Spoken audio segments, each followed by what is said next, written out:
Hi, I'm Mare, and I'm a decorative artisan based here in Hamilton. And I was contracted by the City of Hamilton to replicate the original wood graining that was done in this room in 1850. Now, there were reveals done in the room to show what the original graining looked like, and based on those reveals, I matched my colors and matched my layers exactly to the original. So the first thing I did was figured out what the base coat color was, and I painted all the trim and the doors and the fireplace mantle in that very light base coat color, which was an oil-based color. And the next thing I needed to do was to do a layer that looked like the pores of the wood. And the type of wood that was replicated back then was a quarter sawn oak, and that's what I was imitating.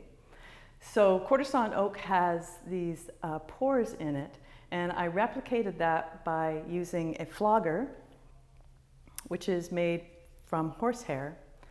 And the way to do this is to put on a layer of a translucent medium that is tinted with color, a glaze, or you could also use a water-based medium such as vinegar or beer with pigment in it.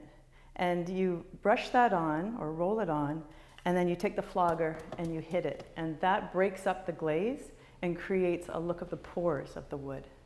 Now you let that stage dry, and then the next thing to do is to take an oil-based glaze and tint that to the appropriate color and brush that on. And with combs and various combs, I used these steel combs and also an assortment of rubber combs that are made specifically for wood graining. And you can drag these through the wet glaze, and you would use a badger hair softener to soften the harshness of the detail that's left in the glaze by the comb. And yeah, this hair is made from badger hair, so it's extremely soft. Also, you want to put the figuring into that glaze coat, and the figuring that you would see normally in quarter sawn oak.